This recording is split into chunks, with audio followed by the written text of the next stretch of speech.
Star news Marathi, नवे पाऊल नवी दिशा. सदाशिवराव पाटील यांची पत्रकार परिषद. खानापूर मतदारसंघातील राजकीय परिस्थितीनंतर पहिल्यांदाच काय बोलले? मला माहिती आहे त्यावेळेची नगरपालिका निवडणूक मी माझ्या नेतृत्वाखाली लढवतो. मग मना कसं बदनाम करता येईल किंवा संशयाचं वातावरण मला माहिती आहे, पूर्ण खात्री आहे. 40 वर्ष मी राजकारण करतो, त्यातल्या सगळ्या लोकांनी मला स्वीकारलं.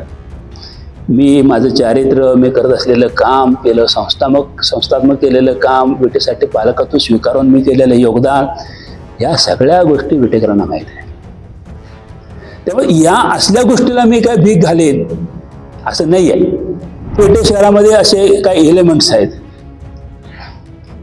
काही कायदे तज्ज्ञ, काही कायदे पंडित आहेत आणि काही सराईत तक्रारदार आहेत. हे कायदे पंडित त्यांना मटेरियल देतात, सराईत तक्रारदार तक्रार करतात. SS कम्युनिकेशन द्वारा संचलित द मोबाईल स्पेस घेऊन येत आहे धमाका ऑफर्स. आयफोनसह सर्व प्रकारच्या नामवंत कंपन्यांचे अँड्रॉइड फोन खरेदी करा आणि प्रत्येक मोबाईल खरेदीवर मिळवा हमखास भेटवस्तू आणि सोबत मिळवा 2 वर्षांची वॉरंटी. एवढंच नव्हे तर ब्रँडेड मोबाईलवर 30% डिस्काउंट, ॲक्सेसरीजवर तब्बल 70% मोठा डिस्काउंट. शिवाय आमच्याकडे अत्याधुनिक पद्धतीनं मोबाईल दुरुस्ती देखील उपलब्ध. या धमाकेदार ऑफरचा लाभ घेण्यासाठी द मोबाईल स्पेस या शोरूमला आजच भेट द्या. तुम्हाला सोने खरेदी करायचं आहे तर मग चला विट्याच्या ओम ज्वेलर्स मध्ये.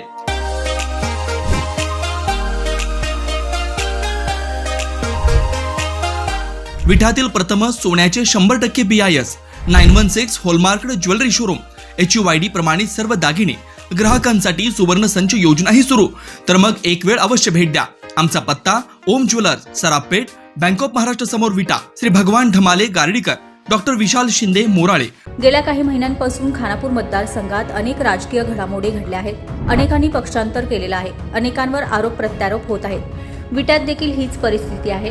विटा येथील जुना नव्या यात्रा कमिटीचा वाद असो किंवा पक्ष बदलणे असो, यावर सध्या जोरदार चर्चा सुरू आहे. नगरपालिका निवडणुका काही महिन्यांवर येऊन ठेपलेल्या असताना गेल्या अनेक वर्षांपासूनची सत्ता हलवण्यासाठी विरोधक प्रयत्न करत आहेत. मात्र यासाठी सत्ताधारी मंडळींनी व्यूहरचना आखण्यास सुरुवात केली आहे. या पार्श्वभूमीवर माजी आमदार सदाशिवराव पाटील हे गेल्या काही दिवसांपासून मौन बाळगून होते. मात्र आज त्यांनी विटा येथे पत्रकार परिषद घेतली. ते काय बोलतात याकडे विटासह खानापूर मतदारसंघाच्या नजरा लागलेल्या आहेत. बघूयात यावेळी काय म्हटलंय पत्रकार परिषदेत मान्यवरांनी.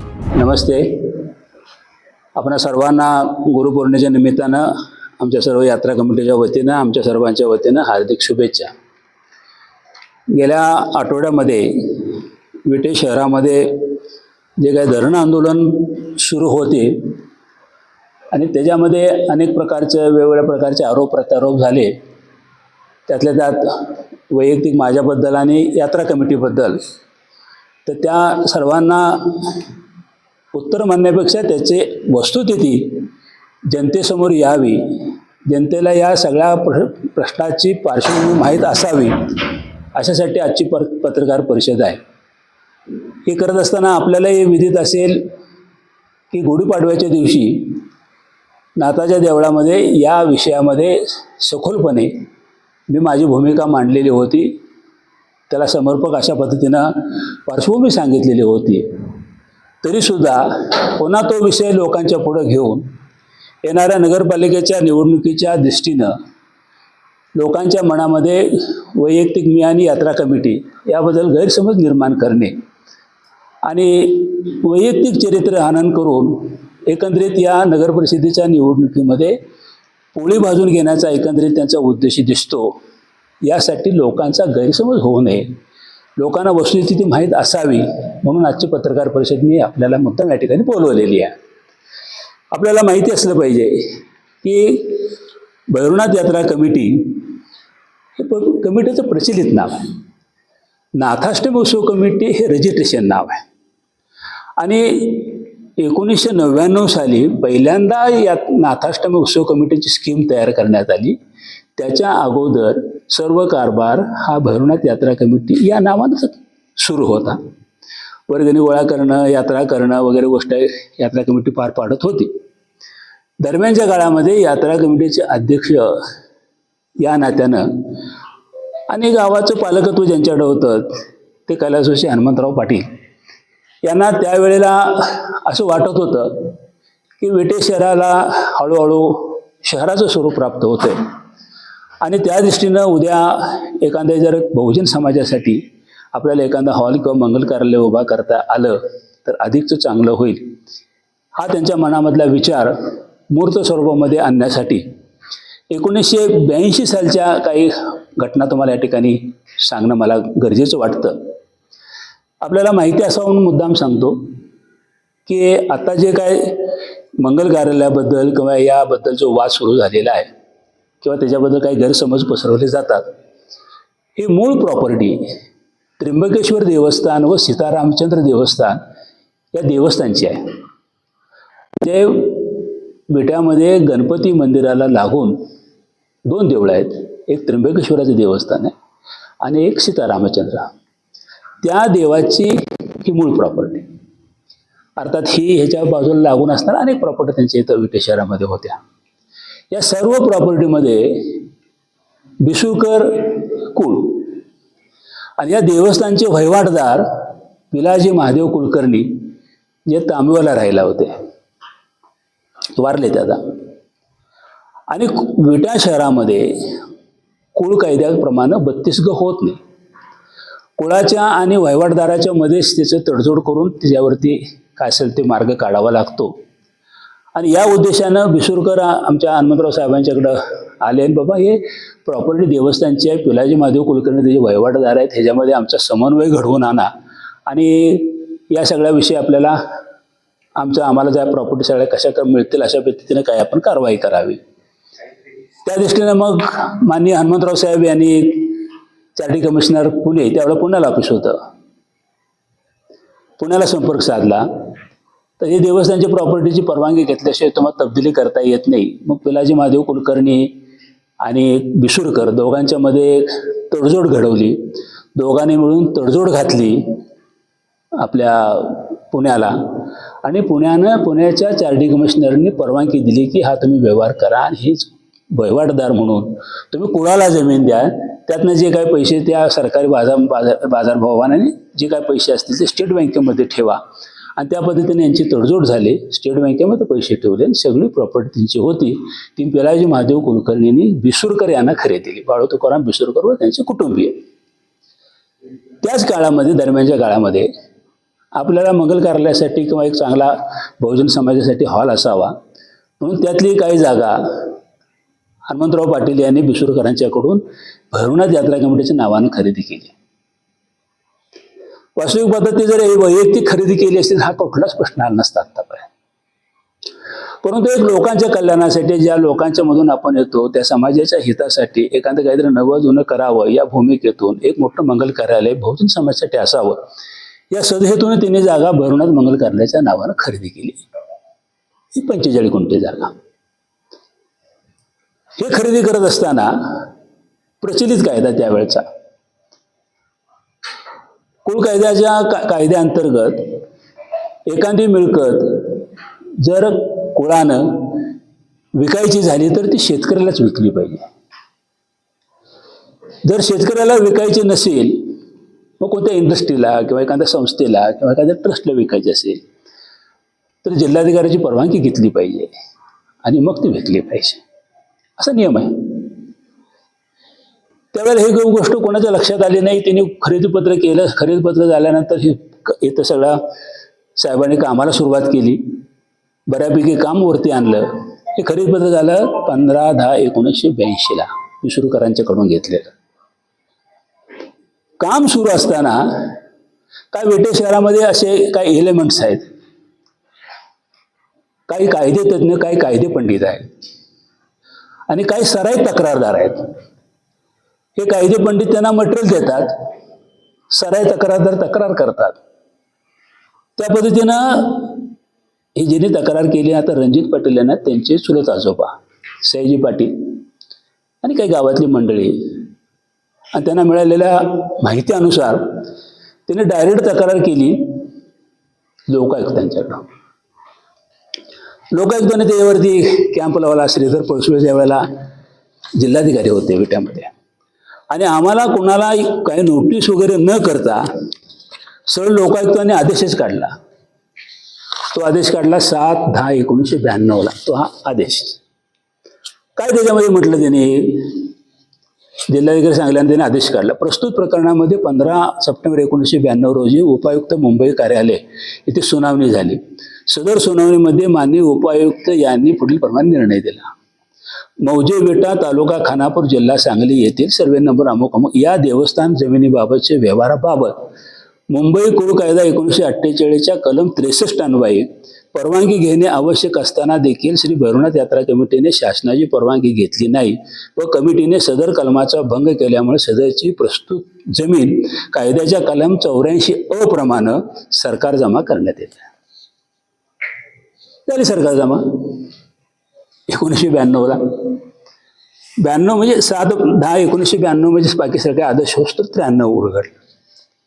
सगळी प्रॉपर्टी होती ती सरकार जमा झाली 45 गुंठे.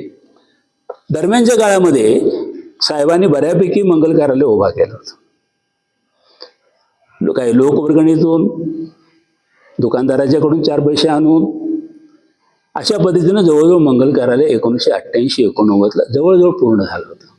बाकी काही कामं थोडीशी राहिली असतील अपुरी, पण जवळजवळ पूर्ण झालं होतं. आणि बरोबर 1992ला सरकारनं आदेश काढला, कलेक्टरनं आदेश काढला आणि सगळी प्रॉपर्टी सरकार जमा झालेली आहे.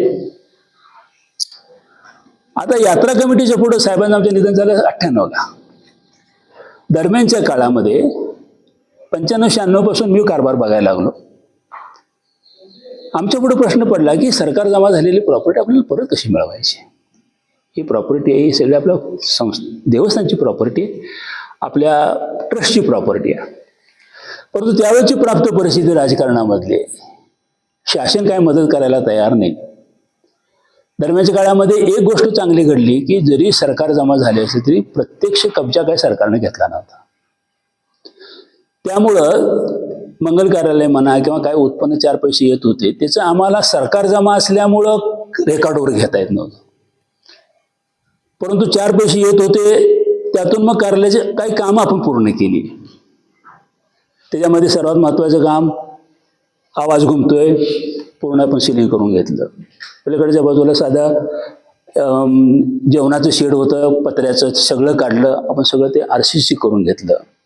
यात्रा कमिटी म्हणजे नाथाष्टमोत्सव कमिटी आणि आपण मिळून आणि काही कामाला आपण न्याय देऊ शकलो. त्याच्यामध्ये भैरवनाथ देवळाच्या बाजूला असलेली जागा आपण खरेदी केली. तिथं आपण ज्ञानेश्वरी मंदिर उभा केलं. खरसूरसिद्धाची प्रॉपर्टी तिथलं देवळ आपण उभा केलं. त्याचबरोबर रस्ता रुंदीकरणामध्ये मारुतीचं मंदिर बाधित होत होतं ते आपण मागं सरकून घेतलं. दरम्यानच्या काळामध्ये 2004च्या अगोदरच आपण संपूर्ण भैरवनाथ देवस्थानचं जीर्णोद्धार केला. फरशी बदलणं, कौलं काढून पत्रा लावणं, आतलं म्हणजे थोडंसं हे होतं गाभारा होता, त्या गाभाऱ्यातलं तो काढून तिथं आपण गोकाकोरनं दगड आणून तो गाभारा उभा केला. मंदिर त्या ठिकाणी मूर्ती भंग पावलेली होती ती आपण मूर्ती बदलली, मोठा कार्यक्रम केला, फरशी दगडी काम वगैरे सगळ्या गोष्टी करून मंदिराचा जीर्णोद्धार केला. हे नाथाष्टमी कमिटी आणि काय भैरवनाथ कार्यालयामधून मिळणाऱ्या उत्पन्नातून आपण या सगळ्या गोष्टी पुऱ्या करून घेतल्या. सुदैवानं 2004ला मी आमदार झालो तुमच्या सगळ्यांच्या विटेकरांच्या आणि सगळ्याच्याच कृपेमुळं, परमेश्वराच्या आशीर्वादाने. माझ्या डोक्यामध्ये होतं की कोणत्याही परिस्थितीमध्ये आपल्याला ही सरकार जमा झालेली प्रॉपर्टी आपल्याला आपल्याच ट्रस्टसाठी परत घ्यावी लागणार. म्हणून आम्ही सरकारकडे मी प्रस्ताव दिला ही सगळी प्रॉपर्टी आमच्या आम्हाला द्या. ही काय शासनाची प्रॉपर्टी नाही आहे, आम्ही खरेदी केलेली प्रॉपर्टी आहे. एक तांत्रिक चूक, परमिशन घ्यायला पाहिजे होती ती घेतली नाही मनाचा वादासाठी, म्हणून सरकार जमा झालेली आहे, आम्हाला ती परत द्या. त्यावेळेला असणाऱ्या सगळ्या अधिकाऱ्यांनी त्यावेळेला नियमावरती बोट ठेवलं आणि सरकार जमा झालेली प्रॉपर्टी तिचं वितरण कसं करता येतं ते आपल्याला त्यांनी परिपत्रक सांगितलं. ते परिपत्रक आपल्याला माहिती असलं पाहिजे. शासन निर्णय SRF 1092 प्रकरण क्रमांक 87 या तरतुदीप्रमाणे ज्या काही प्रॉपर्टी असतील त्याचं वितरण करायचं तर त्याचे काही नियम ठरलेले आहेत. एकदा जर प्रॉपर्टी सरकार जमा जर झाली तर सरकार जमा झालेली प्रॉपर्टी पुन्हा तर एखाद्या सार्वजनिक संस्थेला, एखाद्या शिक्षण संस्थेला, एका धर्मादाय संस्थेला ही द्यायचं असेल तर नियम वेगळे आहेत. आणि जर एखाद्या लोकांना द्यायची झाली असे एखादी सरकारची प्रॉपर्टी असेल तर बाजारभावाच्या 75% रक्कम भरून ती प्रॉपर्टी देत आहेत. आता आपल्याला सगळ्याला माहीत आहे या परिसरामध्ये भले 2008-09ची घटना जरी असली तरी सुद्धा बाजारभाव किती होता, या 45 गुंठ्याची किंमत किती झाली असती. ती प्रॉपर्टी आपल्याला परत सरकारला त्या नियमाप्रमाणे घेत असताना जर आपण ते पैसे भरायचे म्हटलं तर आपल्याला ते शक्य होते का? कोणी पैसे भरायचे.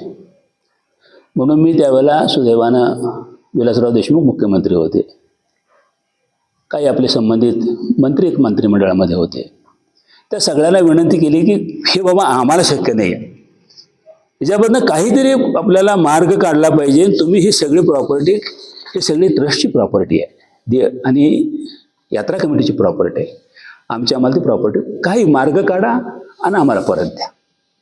सगळ्या अधिकाऱ्यांनी मग वस्तुस्थिती काय आहे ती आमच्या समोर येऊ द्या म्हणून सांगितलं. मग कलेक्टरला पत्र लिहिली, कलेक्टरने इथली येऊन तपासणी केली, बघितलं. कलेक्टरने बघितल्यानंतर मग कलेक्टरने अहवाल पाठवला. अहवाल काय काय दिला कलेक्टरने त्यावेळेला की आता इथं मूकबधीर शाळा भरत होती, आपल्यालाही सगळ्याला माहीत आहे. मूकबधीर शाळा 1992ला इथं सुरुवात झाली भरायला आणि 2009ला लकडे डॉक्टरांनी 1 एकर जागा दिली, तिथं इमारत बांधली. ही जागा अपुरी पडायला लागली. मुलांचं 40 मुलांचं वसतिगृह, 40 मुलांची वर्ग खोल्या, ह्या सगळ्या अपुऱ्या, क्रीडांगण नाही, वरच्या मजल्यावर चढून जायला लागायचं. आणि मग आम्ही ही सृजन मंडळाची मूकबधीर शाळा, ही काय आपल्या ट्रस्टची नाही, परंतु सृजन मंडळाची शाळा, मूकबधिरांची शाळा आपण धर्मादायी आपल्या इमारतीमध्ये भरवतोय. विना मोबदला 92 पासून 2008 सालापर्यंत भरत होती. ही वस्तुस्थिती त्यावेळेला कलेक्टरने नमूद केली. पलीकडच्या बाजूला ही 20 गुंठ 21 गुंठे जागा, पलीकडच्या बाजूला मंगल कार्यालय. मंगल कार्यालय लोकवर्गणीतून उभा केला, पण त्याचा वापर नाममात्र किमतीनं आपण, नाममात्र शुल्क आपण वेगवेगळ्या आपण समारंभाला, लग्नाला वगैरे आपण उपलब्ध करून देतो. तर बहुजन समाजासाठी बांधलेले कार्यालय. त्यामुळं हे यात्रेच्या निमित्तानं आलेले लोक राहावेत. आलेले लोक याच्या अर्थ मग आमचे ते दारूवाले म्हणा किंवा इतर काही लोक असतील ते येऊन राहायचे, करायचे वगैरे. ते एक भक्त निवास कम एक सभागृह आणि ते सामाजिक सभागृह, कमी शुल्क आकारून वापरण्यात येणारं सभागृह, असा अहवाल कलेक्टरनी दिला. आणि राहिलेल्या 15 गुंठ्यामध्ये जी आता आपण कॉलेजच्या समोरची जागा आहे, ती 15 गुंठे जागा आहे. ती जागेवरती साहेबांची समाधी आणि देवळ आहे. त्याचं काहीच आम्हालाही काही क्लॅरिफिकेशन देता येईना आणि कलेक्टरलाही काही क्लॅरिफिकेशन देता, मोकळी जागा आहे, ते सरकारच्या नावावरती आहे. ते जे आरोप करतात की कॉलेज त्या जागेवर बांधलं, कॉलेज नाही, ती जागा महाराष्ट्र सरकारच्या नावावर आहे. महाराष्ट्र सरकार त्याचं मालक आहे. आता हे सगळं पैसे आपल्याला भरायला लागणार, पैसे शक्य नाही, म्हणून आपण त्याचे वेगवेगळे भाग केले. सरकारच्या नियमामध्ये बसवलं की मूकबधीर शाळा म्हणजे शैक्षणिक कामासाठी वापरता, म्हणून ती प्रॉपर्टी सगळी आपण महसूलमुक्त आणि मूल्यविरहित द्यावी. मूल्यविरहित, काही ना पैसे नाही घेता द्यावी. पहिला 20-21 गुंठ्याचा विषय. पलीकडचा 9 गुंठ्याचा विषय आला. त्या 9 गुंठ्यामध्ये ही सगळी प्रॉपर्टी हे सभागृह आहे, सामाजिक सभागृह आहे, लोकनिर्णय उभा केलेला आहे. नाममात्र शुल्क आपण देऊन ते वापरतो. लग्न कार्य म्हणून छोटे मोठे गरीब गोरगरिबांची होतात. त्यामुळं ते 9 गुंठे मूल्यविरहित यात्रा कमिटीला देण्यात यावं. आणि पलीकडची राहिलेली 15 गुंठे ओपन जागा आहे. ते काय कशासाठी वापरताय काय त्याचा वापरच नव्हता. मग आम्ही काय म्हटलं, ही जागा आम्हाला देत असताना आम्हाला मग भाड्यानं द्या. आम्ही कॉलेज आमचं माग आहे, कॉलेजची 32 गुंठे हे आमचं क्षेत्र वेगळंच आहे. कॉलेज तिथंच आहे आमचं, समाधी आहे, देवळ आहे. ती जागा आम्हाला महाराष्ट्र सरकारची आम्हाला भाडेपट्ट्यानं द्या. आणि मग लोकनेते हनुमंतराव पाटील चॅरिटेबल ट्रस्टला 30 वर्षानं 23,000 रुपये वार्षिक भाड्यानं ती जागा आपल्या लोकनेते हनुमंतराव पाटील चॅरिटेबल ट्रस्टला दिली. ही मूल्यविरहित 21 गुंठ, 9 गुंठ मूल्यविरहित आणि 15 गुंठे महाराष्ट्र सरकार अजूनही त्याच्यावर नाव आहे, महाराष्ट्र सरकारची जागा. परंतु आपल्या ही शिक्षण संस्था असल्यामुळे शिक्षण संस्थेला 30 वर्षे भाडेपट्ट्यानं 23,000 रुपये वार्षिक भाडं या पद्धतीने हे आपल्याला 2008ला ही मिळकत सगळी आपल्याकडे मिळाली. कलेक्टरनं ऑर्डर झाली, शासनानं ऑर्डर काढली आणि आपल्याला ही जागा आपल्या ताब्यामध्ये आली. दरम्यानच्या काळामध्ये 9ला मोगबदी शाळा इथून गेली.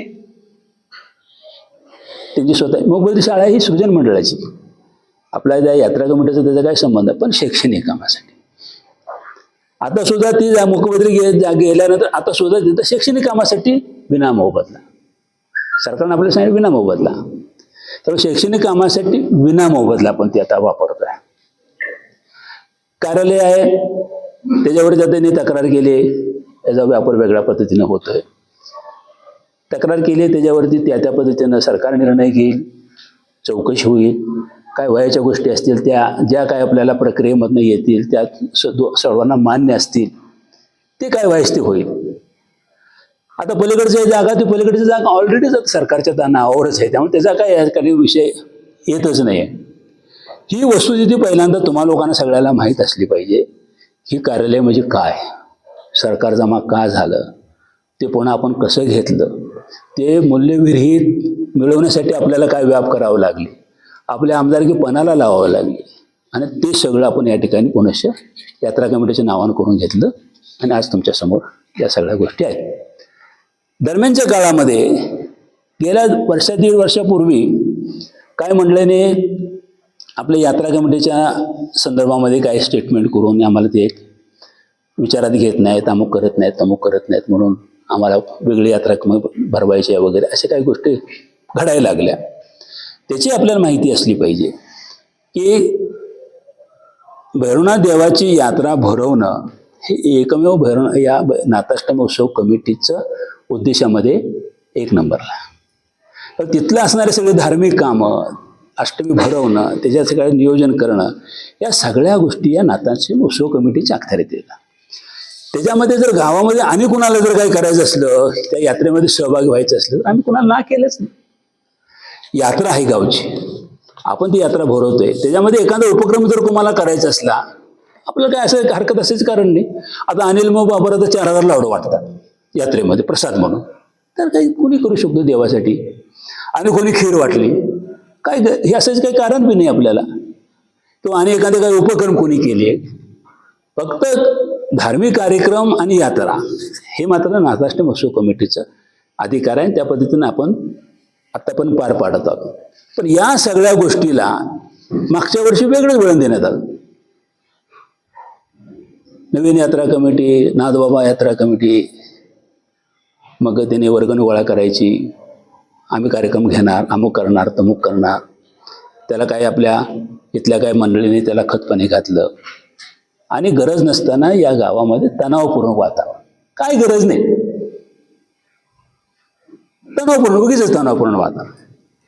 याला मग आम्ही ज्यावेळेला याच्याकडे बघतो, ह्याच्या मागं कोण कोण आहे असं ज्यावेळेला विषय येतो, तर फक्त हे सगळं राजकारण आहे. त्यातल्या त्यात या विधानसभेची निवडणूक मागच्या वर्षीची, या वर्षीची नगरपालिकेची निवडणूक हे डोळ्यासमोर टार्गेट ठेवून मी पार्टी प्रमुख या नात्यानं मला कसं बदनाम करता येईल हा एकमेव डोळ्यापुढे उद्देश ठेवून या सगळ्या गोष्टी होतात का काय,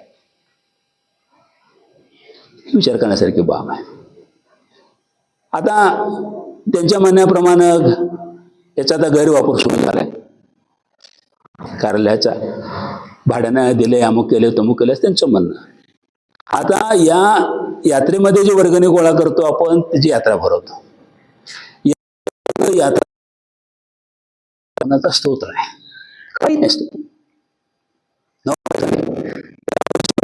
दरवर्षी नाता जेवढ्यामध्ये आपण हिशोब काय देतो, त्यावेळी पैसे जमले ही वर्गणी केली, त्याचे हे खर्च. आता आपल्या पुढे प्रश्न, आता ही इमारत 1988 झाली, 37-38 वर्ष झाली. खिडकी मोडते, कुठनं पाणी आत येते, कुठनं स्लॅब गळतोय, कुठं पंखा मोडला, कुठं वायरिंग दुरुस्त करायचं आहे, टॉयलेट बाद झाले, काय कुठून पैसे आणणार, कोण करणार आहे? एक स्रोत निर्माण करण्याच्या दृष्टीनं उत्पन्नाचा आपण या गोष्टी करतोय आणि त्याचे सगळे पैसे दर 1 तारखेला यात्रा कमिटीच्या पावती फिक्स्ड डिपॉझिटमध्ये आपण ठेवतो. परस्पर त्या ठिकाणी व्यवस्था केलेली.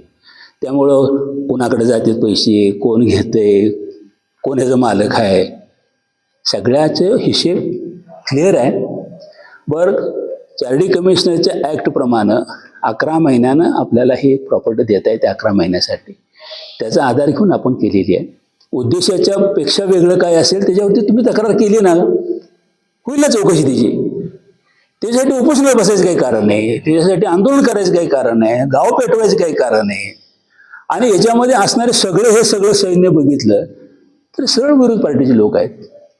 आमच्या विरोध पार्टीचे लोक म्हणजे ह्याला गावाचं हित बघायचं आहे का या ठिकाणी राजकारण करून या निमित्तानं गावामध्ये अशांतता निर्माण करायची, हा महत्वाचा विषय.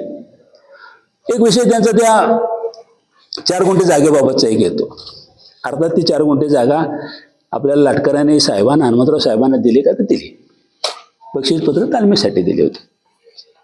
विषय तिथं असा होता की तालीम केली, पण त्या तालमीचा कधीही कुणीही विट्याच्या लोकांनी उपयोग केला नाही. मुळातच 5-5 महिने त्या तालमीतलं पाणी हलत नाही. तालीम खाली आहे, हौदामध्ये 4-4, 5-5 महिने त्या ठिकाणी पाणी साठून राहायचं. तालमीचा काही उपयोग नव्हता. उलट आम्ही आमच्या मंडळाच्या वतीनं क्रीडा संकुलाच्या इथं उत्कृष्ट तालीम उभा केली. आज 25-30 पैलवान तिथं राहते आहेत, वस्ताद आहेत.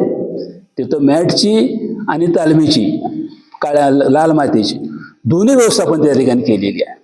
तुम्ही अनेक पत्रकार तुम्ही जाता यात्रा कमिटी, कधी तिथं म्हणतात का नाही लोक, आदर्श कुस्ती केंद्राचा पट्टा आहे विट्याचा.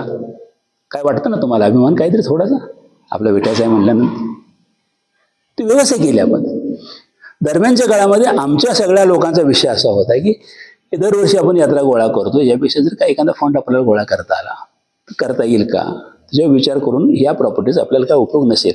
मुळात प्रॉपर्टी 4 गुंठे आहे, पण अतिक्रमणात ते तर 2.25 गुंठेच आहे.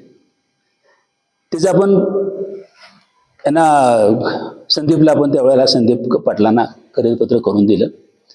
आता त्यावेळेला 1-2 महिना 1.5 महिन्यात आमच्या गोष्ट लक्षात आली की ही प्रॉपर्टी PTRला नोंद आहे आणि PTRला नोंद असेल तर ते चुकीचं आहे आपण देणं.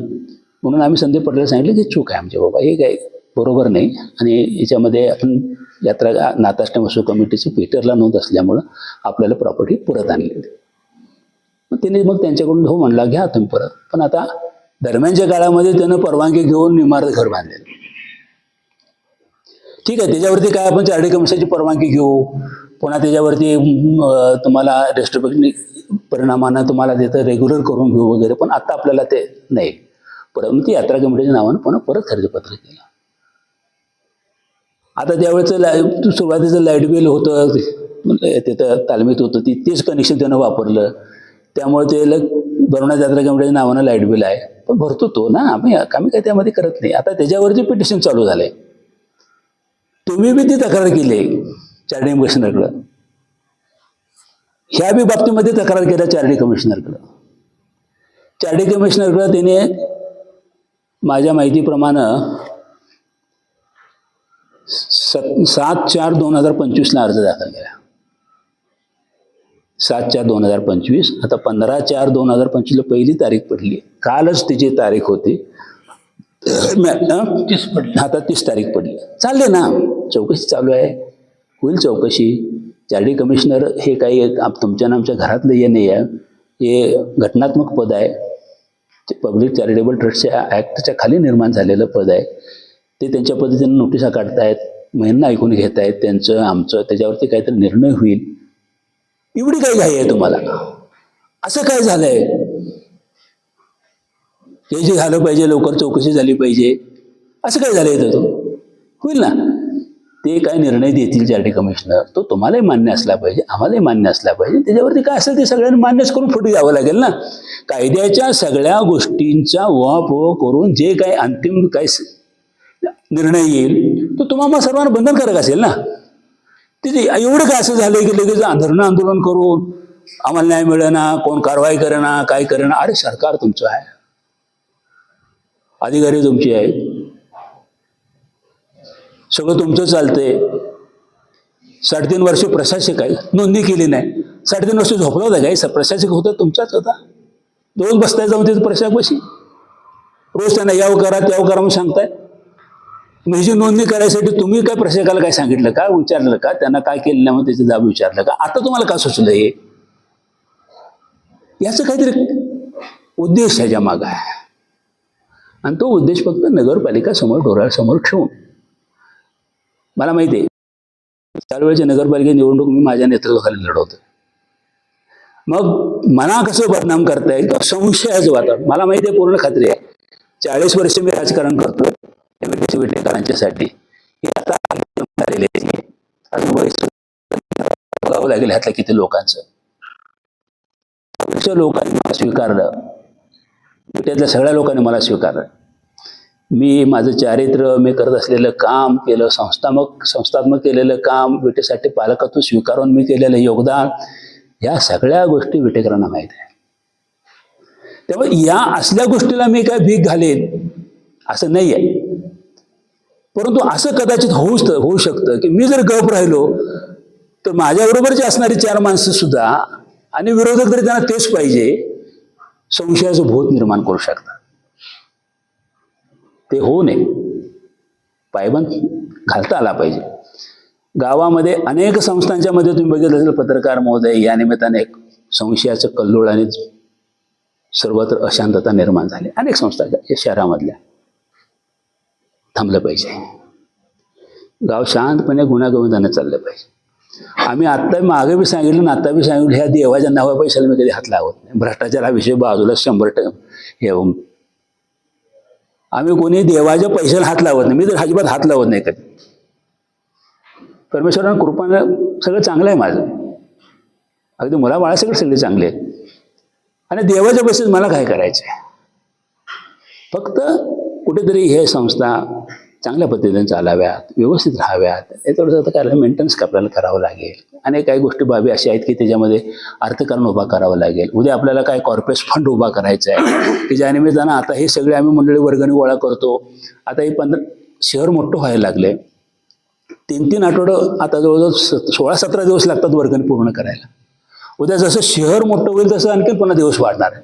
मग हे 15 आणि 20 दिवस कोण कोणाच्यासाठी करते? आता माणसाला वेळ नाही आहे. अशामध्ये जर एखादा कॉर्पोरेट फंड आपल्याला निर्माण करता आला तर तो करावा. त्याच्या व्याजातून धार्मिक कार्य करावेत, यात्रा कमिटी त्याच्यातनं चालवावी. आणि उद्या पुढं मागं काय ज्याला त्याला वाटेल त्यानं त्यांचा भाग घ्यावा त्या संस्थेमध्ये, आपल्या यात्रेमध्ये. आणि आपापल्या पद्धतीने काय एखादा उपक्रम राबवत असेल तर राबवावे. आता आपल्या माहितीसाठी सांगतो की आता या आमच्या या सगळ्या उत्पन्नाच्या स्रोतातून जवळजवळ 38 लाख रुपये आम्ही आता नाथाष्टमी उत्सव कमिटीच्या नावावरती एफड्या करून ठेवलेल्या आहेत. आमचा उद्देश आहे की 1 कोटीपर्यंत जायचं. यात्रेतनं काय बचत करून, काही अशा पद्धतीने काय उत्पन्नाचे स्रोत निर्माण करून, अशा पद्धतीने आपण आणि त्याचं 8-10 लाख रुपये व्याज आपल्याला आलं की आपल्याला यात्रा कमिटीच्या बऱ्यापैकी कामाला न्याय देता येतो. बाकी जनतेनं वैयक्तिकरित्या यात्रेचे महत्त्व वाढवावं, त्याच्यामध्ये सहभागी घ्यावा, हा सरळ उद्देश या निमित्तानं आहे. त्या भाड्याचे पैसे कोण देते, ते लाईट बिल कोण भरते, अशा प्रकारचे संशयाचं भूत निर्माण करणं, प्रश्न निर्माण करणं आणि माझ्यावरती शंका लोकांना निर्माण होईल अशा पद्धतीनं जर काही प्रयत्न होत असतील ना, ते राजकीय उद्देशानं होत असतील, राजकीय उद्देशानं सरळ असेल तर आम्ही सांगितलं त्याच वेळेला सगळे कागद मी ठेवलेत यात्रा कमिटीमध्ये, 3 आठवडं कोणी बी यावं ते बघून जावं. त्यावेळेला धाडस झालं नाही कोणाचं याचं, कोणी आलं नाही बघायला.